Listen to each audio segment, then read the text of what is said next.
ഇപ്പോൾ കിട്ടിയ ഒരു പ്രധാന വാർത്ത, രാഹുൽ ഗാന്ധിയെ എം.പി. സ്ഥാനത്ത് നിന്ന് അയോഗ്യനാക്കിയ നടപടിയിൽ പ്രതിഷേധിച്ച് കോഴിക്കോട് കോൺഗ്രസ് നടത്തിയ നൈറ്റ് മാർച്ചിൽ സംഘർഷം. DCC പ്രസിഡന്റ് പ്രവീൺ കുമാറിന് പരിക്കേറ്റു. വിവരങ്ങളുമായി റിയാസ് KMR നമ്മോടൊപ്പം ചേരുന്നു. ഹലോ റിയാസ്. സുർമി, അല്പം മുൻപാണ് കോഴിക്കോട് DCCയുടെ നേതൃത്വത്തിൽ കോഴിക്കോട് റെയിൽവേ സ്റ്റേഷനിലേക്ക് നൈറ്റ് മാർച്ച് നടത്തിയത്. രാഹുൽ ഗാന്ധിയെ അയോഗ്യനാക്കിയ നടപടിയിൽ പ്രതിഷേധിച്ചായിരുന്നു കോഴിക്കോട് DCCയുടെ നേതൃത്വത്തിലുള്ള ഇത്തരമൊരു മാർച്ച് സംഘടിപ്പിച്ചത്.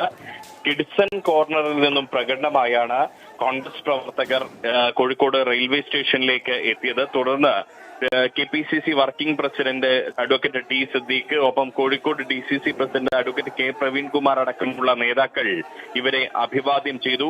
ഇവർ അഭിവാദ്യം ചെയ്ത് സംസാരിക്കുന്നതിനിടെയാണ് ഈ ചില പ്രവർത്തകർ കോഴിക്കോട് റെയിൽവേ സ്റ്റേഷനകത്തേക്ക് കയറുകയും റെയിൽവേ സ്റ്റേഷനകത്തെ സാധനങ്ങൾ തല്ലി തകർക്കാനുള്ള ഒരു ശ്രമം നടത്തുകയും ചെയ്തത്. ഇതോടുകൂടി പോലീസ് അവരെ പിടിച്ചുമാറ്റി. അതിനുശേഷം പോലീസും പ്രവർത്തകരും തമ്മിൽ ഏറ്റുമുട്ടുന്ന ഒരു സാഹചര്യമുണ്ടായി. ആ ഒരു സാഹചര്യത്തിൽ പോലീസ് ലാത്തി വീശുകയും ചെയ്തു. തുടക്കത്തിൽ പോലീസും കോൺഗ്രസ് പ്രവർത്തകരും തമ്മിൽ വാക്കേറ്റവും ഉണ്ടായിരുന്നു. ഇങ്ങനെ പോലീസിന്റെ ലാത്തി വീശലിൽ നിരവധി പ്രവർത്തകർക്കാണ് പരിക്കേറ്റത്.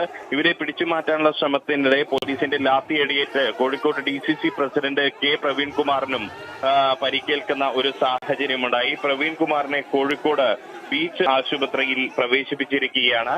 നിരവധി കോൺഗ്രസ് പ്രവർത്തകർക്കും ഒപ്പം പോലീസുകാർക്കും ഈ സംഘർഷത്തിൽ പരിക്കേറ്റിട്ടുണ്ട്.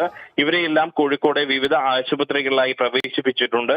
രാജ്യം അന്ധകാരത്തിൽ എന്ന മുദ്രാവാക്യമുയർത്തിയാണ് രാഹുൽ ഗാന്ധിയെ അയോഗ്യനാക്കിയ നടപടിക്കെതിരെ കോഴിക്കോട് DCCയുടെ നേതൃത്വത്തിൽ ഇത്തരത്തിലൊരു മാർച്ച് സംഘടിപ്പിച്ചത്. സുർമി, രാഹുൽ ഗാന്ധി MP സ്ഥാനത്ത് നിന്ന് അയോഗ്യനാക്കിയ നടപടിയിൽ പ്രതിഷേധിച്ച് കോഴിക്കോട് കോൺഗ്രസ് നടത്തിയ നൈറ്റ് മാർച്ചിലുണ്ടായ സംഘർഷത്തെ പറ്റിയാണ് വിവരങ്ങളാണ് നമുക്ക് ഇപ്പോൾ റിയാസ് KMR നൽകിയത്.